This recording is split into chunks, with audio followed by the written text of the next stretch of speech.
लबेला मेरी मटकी में मार गयो ढेला, मेरे नंद जो लाला अलबेला मेरी मटकी में मार गयो ढेला। कभी बाबा के संग कभी मैया के संग, कभी बोला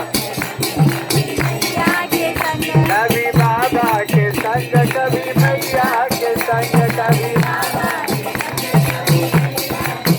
कभी भैया के संग में अकेला मेरी मटकी में मार गयो ढेला। कभी भैया के संग में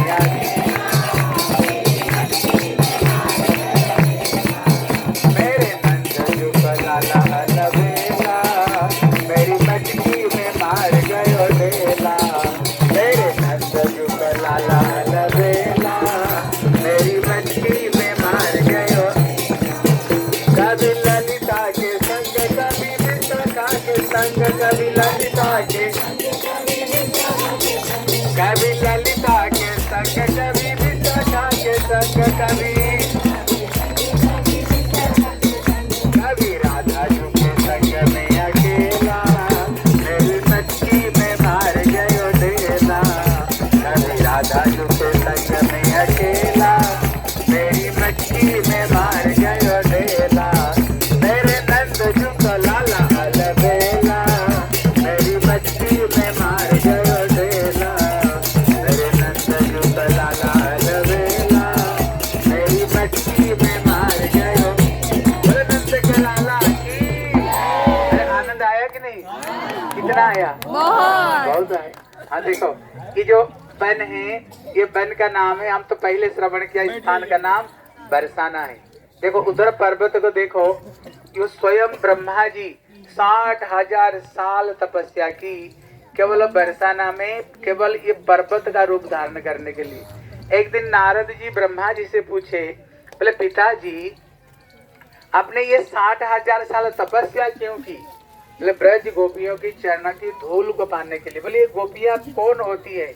बोले बेटा ये जो ब्रज की गोपियां है ना, ये कोई साधारण लड़की नहीं है, कहते ये सबके सब आनंद चिन्मय रस प्रतिभाविताभि ताभीर एव निज रूप कलाते अभी। कहते कृष्ण से अभिन्न श्रीमती राधा रानी, राधा रानी नहीं, कृष्ण सेवा के लिए अपना अपना एक एक भाव को उन्होंने अनंत अनंत रूप दिया। बेटा ये गोपियां कोई साधारण नहीं, इसलिए ब्रह्मा जी ये ब्रह्माचल पर्वत रूप धारण किया। इसलिए हमारे जो संप्रदाय है, ये संप्रदाय का नाम है ब्रह्म माधव गौड़ीय संप्रदाय। कौन सा संप्रदाय? जोर से बोलो। मतलब श्री चैतन्य महाप्रभु चार वैष्णव संप्रदाय। ध्यान देकर सुनो। इसलिए पद्म पुराण कहता है अगर हमें भगवान की भक्ति करना है, हाँ गुरु ग्रहण करनी चाहिए, लेकिन इस शास्त्र कहता है गुरु कर जान के और पानी पियो छान के। इसलिए भगवान कहते चार ही वैष्णव संप्रदाय है, कोई एक वैष्णव संप्रदाय से हमें दीक्षा मंत्र को ग्रहण करनी चाहिए, तभी ये दीक्षा मंत्र फलीभूत होता है। इसलिए श्री चैतन्य महाप्रभु भगवान होते हुए भी उन्होंने ब्रह्म माधव गौड़ीय संप्रदाय को ग्रहण किया। बोले क्यों? कहते श्री चैतन्य महाप्रभु ब्रह्मा का एक दिन में एक बार आते हैं। बोले क्यों आते हैं?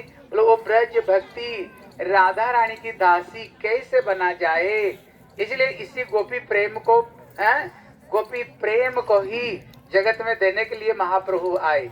इसलिए उन्होंने देखा जो ब्रह्मा जी इनके हृदय में, ब्रह्मा जी बरसाना पर्वत रूप धारण किया ना, शंकर जी कहते नंदगाम में नंदीश्वर रूप धारण किया, स्वयं विष्णु जी गिरिराज गोवर्धन रूप धारण किए, और स्वयं ब्रह्मा जी ये ब्रह्माचल पर्वत, आप जिधर बैठे हैं ना वो ब्रह्माचल पर्वत है, ब्रह्मा जी ये पर्वत का रूप धारण किए।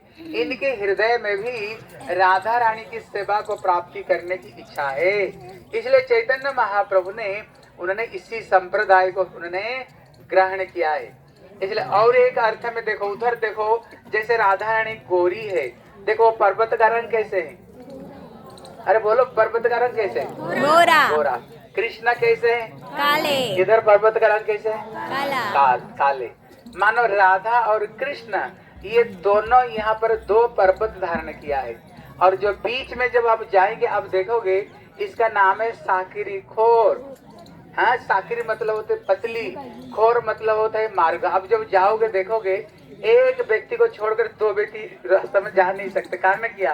कहते अगर हम भगवान की भक्ति करना चाहते हो भैया, जब उद्धव जी ब्रज में गए और गोपियों को बोले ध्यान करो, उद्धव जी क्या बोले? बोले उद्धव मन ना भयो 10-20, एक मन सो गए श्याम संगे को आराध ईश।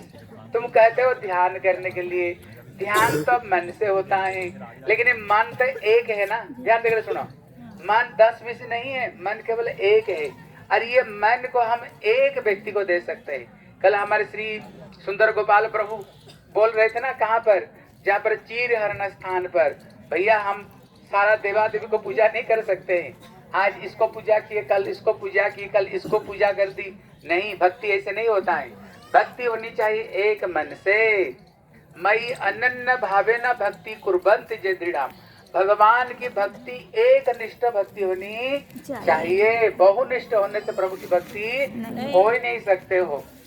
इसलिए मतलब प्रेम गली अति सांकीरी ताहे ना दोए समाये। कहते प्रेम का जो रास्ता वो अति पतली है भैया, वहाँ पर दो मन नहीं, एक मन से भगवान को एक मन से पुकारना पड़ेगा। इसलिए गली कैसे है? एकदम पतली रास्ता है ये गली, एकदम पतली गली ये गली है। बोले श्री वृंदावन बिहारी लाल की। इसलिए यहीं पर ही गोपियां इधर से उधर, उधर से। और एक है वो जो पर्वत है वो ब्रह्माचल पर्वत है। ये जो पर्वत देखो, ये पर्वत को कहते विष्णु पर्वत है। ये पर्वत विष्णु पर्वत है। मतलब विष्णु और ब्रह्मा यहाँ पर ब्रज में बैठ करके तपस्या कर रहे हैं। बोले किसको तपस्या कर रहे हैं? बोले श्रीमती राधा रानी की तपस्या कर रहे हैं। इसलिए विष्णु भी क्या चाहते हैं? राधा रानी की चरण को प्राप्त करने के लिए विष्णु भी चाहते हैं। इसलिए पुराण में आया है, पुराण में एक समय आया, ध्यान देकर सुनो। एक समय भगवान श्री अनंत देव महाविष्णु को पास में गए। बोले महाविष्णु जी, आपका आशीर्वाद से तो मैंने सर्वत्र गया, लेकिन एक जो ब्रज धाम, जो वृंदावन में आप लोगों को परिक्रमा करने आए हो, कहते अभी तक मैंने ये ब्रज धाम नहीं कह पाए। महाविष्णु कहते हैं अगर कोई व्यक्ति बोले हम कुत्ते का पूंछ पकड़ करके समुद्र पार हो जाएंगे, हो सकता है? हो सकता है क्या? कहते भैया ये वृंदावन धाम साधारण धाम नहीं। स्वयं महाविष्णु कहते भैया मैं भी नहीं जा पाया हूँ। कारण तो गोसाई, गर्भ तो गोसाई, खिराब दिशाई, ये भी नहीं जा पाए। वृंदावन इतने आसानी स्थान नहीं। बोले फिर था वृंदावन जा ही नहीं सकते। लेकिन बोला हाँ एक उपाय है, जब तक ये ब्रज गोपियों की श्री राधा रानी के चरण को आश्रय नहीं करोगे, इसलिए वृंदावन धाम में प्रवेश नहीं कर सकते हो। इसलिए वृंदावन में आओ तो सब किसके नाम लेते हैं? राधा। जोर से बोलो, और जोर से। इनकी कृपा के बगैर ब्रज धाम में कोई प्रवेश कर ही नहीं सकता। लेकिन वो भी दुर्लभ है। अब देखना, ब्रह्मा स्वयं पर्वत बने, विष्णु स्वयं गिरिराज बने, शंकर जी पर्वत बने, ये भी इतना आसानी नहीं। बोले फिर तो हो ही नहीं सकता है। बोले एक उपाय है, ये चीज को ध्यान देकर सुनो। बोले कलियुग में इसी प्रेम को देने के लिए, कलियुग में श्री सच्चिदानंद गौर हरि कृष्ण ही कलियुग में राधा जी के भाव अंग का दिल लेकर के श्री नवद्वीप धाम में आए हैं। श्री नवद्वीप धाम में आए। अगर कोई श्री नवद्वीप धाम में जाए, वहाँ का परिक्रमा करे और वो धूल में लौट पोट उठाए, बोले सच्चिदानंद गौर हरि की। एक बार हाथ उठा करके नित्यानंद प्रभु और महाप्रभु का नाम एक बार हाथ उठा करके बोलो, बोले निताई गौर हरि। एक बार नवद्वीप धाम में परिक्रमा करने जाए ना, वो प्रेम अपने आप, ये ब्रज प्रेम तुमको मिल जाएगा। इसलिए बोले जाओ एक काम करो, श्री नवद्वीप धाम में जन्म ग्रहण करो। फिर श्री अनंत देव ने जा करके श्री नवद्वीप धाम में जन्म ग्रहण किया। इसलिए कौन कौन नवद्वीप धाम गए हो? कौन कौन गए हो? हाथ उठाओ, कौन कौन गए? इतना ही गए। अब बताओ कौन जाना चाहते हो? बताओ। पहले से टिकट बना दो, फिर वहाँ पर रूम की प्रसाद की व्यवस्था हम लोग कर सकते हैं। फिर सबके सब इस बार हमारे सुंदर गोपाल प्रभु सबको श्री नवद्वीप धाम ले चलेंगे, ठीक है ना? इसलिए सबके सब श्री नवद्वीप धाम चलना और श्री नवद्वीप धाम की सबके सब परिक्रमा करना, ठीक है? बोला श्री सच्चिदानंद गौर हरि। सुंदर गोपाल प्रभु।